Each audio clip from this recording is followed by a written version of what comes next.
શ્રી કૃષ્ણ મિત્રો, સ્વાગત છે તમારું મારા કિચનમાં। આજે આપણે મિક્સ વેજીટેબલ ખીચડી બનાવવાના છીએ। તો મિક્સ વેજીટેબલ ખીચડી બનાવવા માટે આપણે શું શું જોઈશે તો ચાલો આપણે જોઈ લઈએ। રીંગણ, બટાકા, લીલી તુવેરના દાણા, લીલી પાપડીના દાણા, આદુ મરચાં લસણની પેસ્ટ, મીઠો લીમડો, તમાલપત્ર, લાલ સૂકા મરચાં, સિંગદાણા અને સૂકી ડુંગળી અને ગરમ મસાલો, બીજા બેઝિક મસાલા અને આ બધા આપણા રનિંગ મસાલા। આપણે તેલ એડ કરી દઈશું।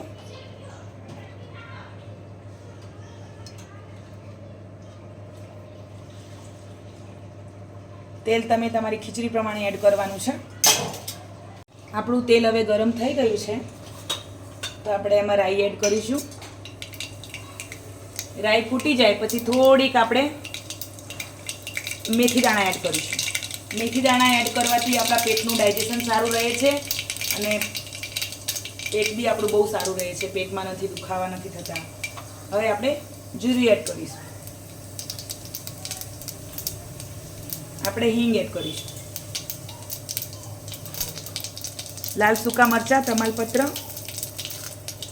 કડી પત્તા અને સિંગદાણા આ બધી જ વસ્તુ એડ કરીને આપણે એને હલાવી લઈશું। આપણે એમાં આદુ લસણ મરચાંની જે પેસ્ટ હતી એ એડ કરીશું।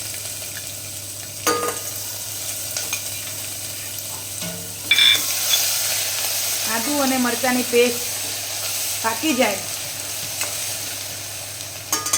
પછી એમાં આપણે આપણા દાણા એડ કરી દઈશું।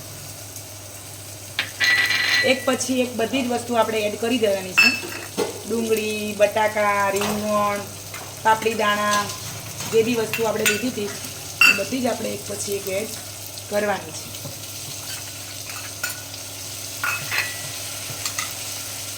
આપણે રીંગણને પાણીમાં રાખ્યા હતા તેથી કાળા ના પડી જાય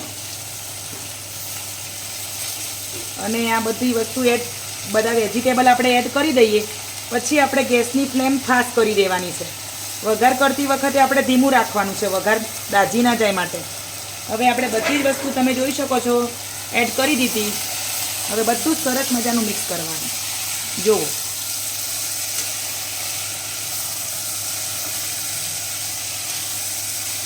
મસાલા એડ કરવાના છે। કરી હળદર, ધાણા જીરું પાવડર, લાલ મરચું પાવડર। લાલ મરચું હું થોડુંક જ એડ કરીશ કેમ કે આપણે લીલા મરચાં ટેસ્ટમાં બી એડ કર્યા છે।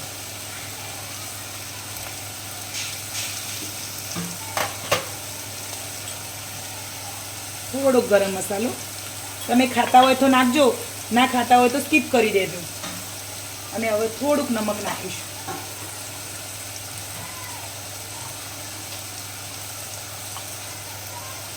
આપણા મસાલા બધા થઈ ગયા છે। હવે બધા મસાલા આપણે મિક્સ કરી દેવાના છે। આ સમયે આપણે ગેસની ફ્લેમ ધીમી કરી દેવાની છે। થોડુંક પાણી એડ કરીશું, આપણા મસાલા બળી જાય। હવે 30 સેકન્ડ સુધી આને થોડા મસાલા પાકવા દઈશું। પછી આપણે જે ખીચડી પલાળી છે એ આપણે એડ કરીશું। મસાલા પાકી ગયા છે, હવે આપણે અંદર જે પલાળેલી ખીચડી હતી એ એડ કરી દઈશું।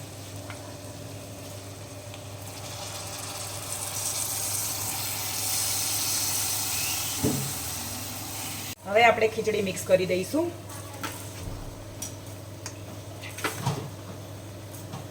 આવી રીતે ઉપર નીચે કરીને ખીચડી મિક્સ કરવાની। ચલો હવે આપણે એમાં પાણી એડ કરી દઈશું। પાણી હંમેશા માટે હું બધા જ વિડીયોમાં કહું છું કે પાણી હંમેશા ગરમ જ નાખવાનું। શાક બનાવતા હોય કે ખીચડી હોય તો ગરમ પાણી જ લેવાનું, તો એનો ટેસ્ટ બહુ સારો આવે છે। આપણી ખીચડી બનીને રેડી થઈ ગઈ છે। આપણે જે ખીચડી બનાવી હતી મિક્સ વેજીટેબલ ખીચડી બનીને રેડી થઈ ગઈ છે। જોડે મસાલાવાળું દહીં છે અને શેકેલા પાપડ। તો મિત્રો કેવી લાગી તમને મારી રેસીપી? તમને મારી રેસીપી પસંદ આવી હોય તો મારી ચેનલને સબસ્ક્રાઈબ કરજો, મારા વિડીયોને શેર કરજો અને લાઈક કરજો। મળીશું નેક્સ્ટ વિડીયોમાં। જય શ્રી કૃષ્ણ।